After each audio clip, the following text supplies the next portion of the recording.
Diaclones and Solarons, this is internet personality Vangelus, and Fansproject Warbot line finally gains another entry in the form of Trianix Alpha, a robot who homages the classic Diabattles design while incorporating not one, but 3 Solaron Heartmasters. Wild!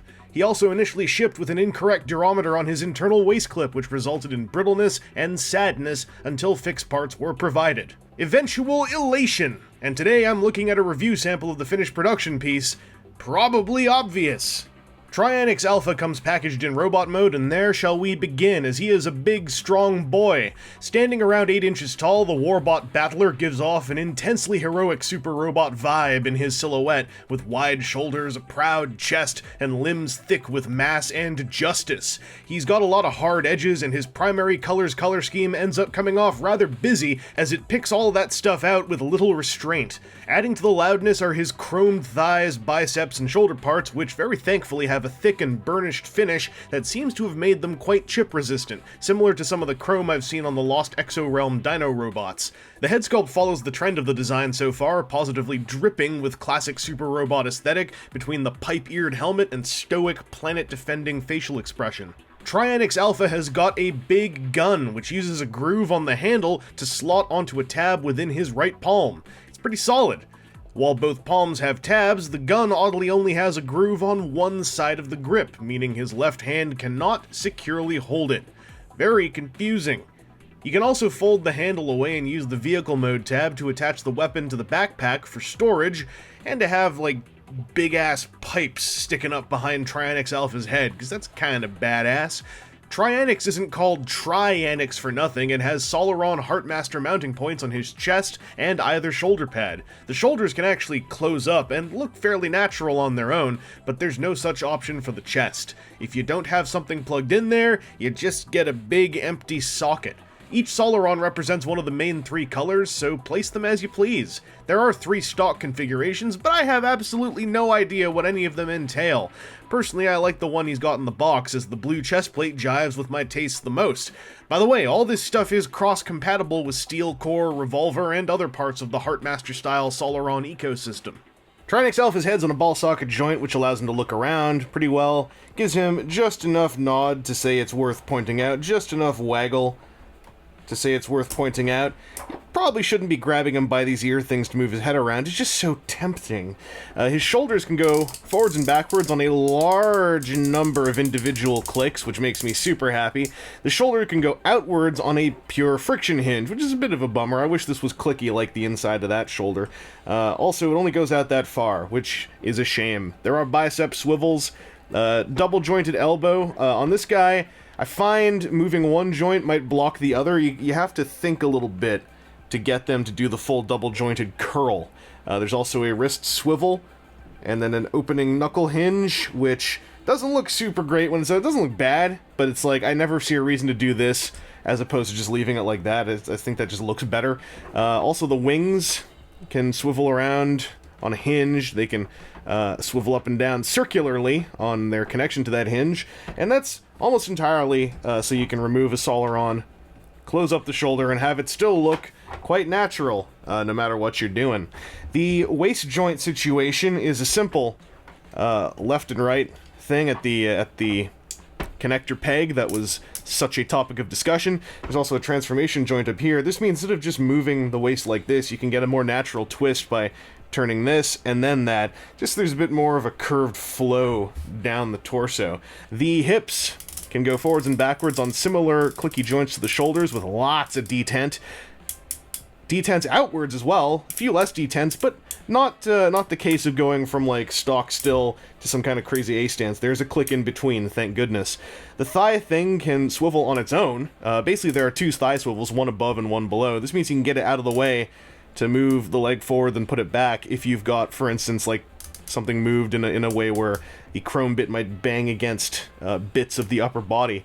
There's also a double-jointed knee situation. The top joint is a friction joint. The bottom joint is a clickety joint. Kind of wish both were clickety. Like, there's not very much room up here for something, but I guess this gives you options. You can leave, basically, if you're having trouble with a pose, just leave the locked one in the primary position and move around the friction one. The Articulation on the ankles is a moving front of the foot, and that's about it. This sculpt allows for most poses, though. There's a flat surface here and a flat angled surface there. I've never had any problems with this. The transformation joint, the clickety one, also means you can point his toes down, or if you want, like, you get one click up, really, from the base position, and all that stuff helps to allow for lots of big, stonkin' superheroic poses. Like, really, the only limitation I've found on this guy that stuck out to me is this outward shoulder motion ending there, and I got over it. The friction joint part makes me worried about some droopage, but I've not seen any droopage on him. I just worry about, like, if you've got a bigger accessory like that sword that comes with Die Z, like, if that's gonna lead to weight problems where these might sag down over time. I guess we'll see. If you've never messed with a Solaron, these little guys are, posability-wise, just about identical to steel cores. There's a ball socket neck with a lot of waggle for this little guy. Ball socket shoulders that are much better at going forwards and backwards than they are going out, because that's about how far they go out. There's a little hinge at the elbow for just under 90 degrees. There are ball socket connections at the hips with a lot more outward motion than the shoulders, that's for sure. Not quite the full Van Damme, but it's decent enough. They can kick forward and kick backward. There's a hinge at the knee which allows for more than 90 degrees of curl.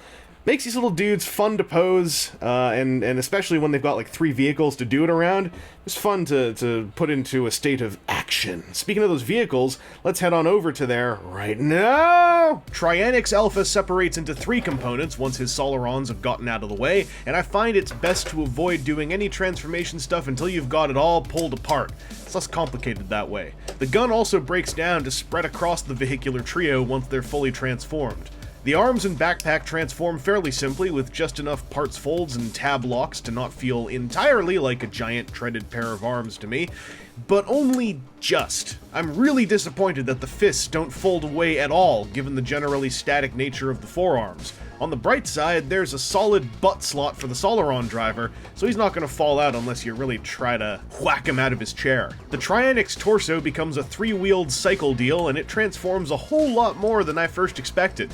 I do wish the rotating shoulder chunks had a defined lock-in point, though they move solidly enough to not come loose and rattle around even while I roll the thing all over the desk.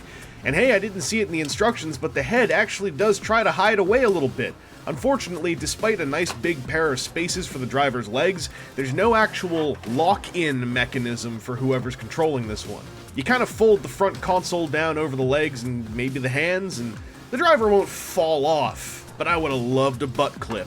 The lower half of Trianix probably does the most involved and most convincing transformation to become a most intimidating alien bulldozer, and it locks together damn well to boot. But for all its beefy tabs and clicks, the 2 tread pieces don't actually lock into place at all, despite being on double-jointed hinges. Also, getting the driver into place is butts, due to how cramped the cockpit is, even with a nice backpack locking mechanism. You'd best attach the gun parts after seating a pilot at the controls, or you're gonna have to get all tricky and contortion-y, and it's kinda irritating. While Trianix Alpha's robot mode paid lip service to Dia battles, his 3 vehicle modes pay the lippest service to battles 1 through 3, only barely referencing that source material while taking a ton of creative liberties, particularly since their Solaron pilots are much larger than a Diaclone driver by comparison. They're all vaguely construction-y space vehicles, and if you aren't one for futuristic alt modes, you're probably chewing a hole through your knuckle right now. Luckily, I am one for futuristic alt modes. The 3-wheeled cycle thing is the slickest by far and can even roll pretty well if you've properly gotten the underside and robot head into position. The bulldozer tank thing is next in line, looking like a nice and thick piece of siege-ready vehicular kit. The quad-treaded thing looks best from the front, where most of the meat of its mass can be found, and it gets weaker the more you circle around towards the side and rear. The visible fists are definitely a huge minus, but I also feel like the pilot seat is too floaty, not integrated enough. It doesn't look like the driver is actually seated deep enough in the heart of the machine to operate it properly. There's no official combined vehicle mode for the Trianix trio, but thanks to some shared tooling with Die Z, the 2 treaded vehicles can lock together pretty well if you want to start sorting out fan modes. I'm not aware of any way to attach the trike without basically transforming it into a torso, but please share any discoveries you might have made yourself. As for the Solarons themselves, they are Melix in red, Casper in yellow, and Balthasar in blue. I think. Even without their signature primary colors, their heads, shoulder pads, and lower legs are all unique tooling to each of the three kings, and that means they can each become a unique core as well. Trianix Alpha feels like, finally, a proper follow-up to the impact made by Steel Core several years ago. Revolver wasn't bad, per se, but Trianix carries more of the unique gusto that Steel Core had, even with the identity of a Diabattles homage. Because let's face it, this guy ain't all that slavish. He shares colors and a few design elements, but his vehicle modes are almost entirely his own ballgame. And speaking as somebody who's alright with A, unofficial transforming robots that don't try to quote-unquote fill a slot in a collection, and B, futuristic alien alt modes, I'm into what Trianix Alpha brings to the table. It helps that his robot mode is made out of heroic mechanical super beef, to the point of carrying his presence on my desk for several weeks before his waist connection was fixed.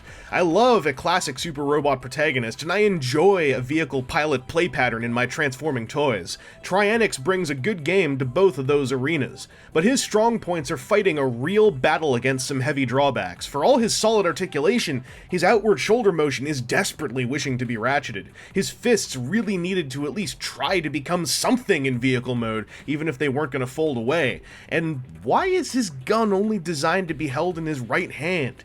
Anyway, this has been Internet Personality Vangelus, and hey, stay tuned for Warbot Die Z. I wrote his review script at the same time as this one, so that means his review should come out sometime in the next 12 months, hopefully.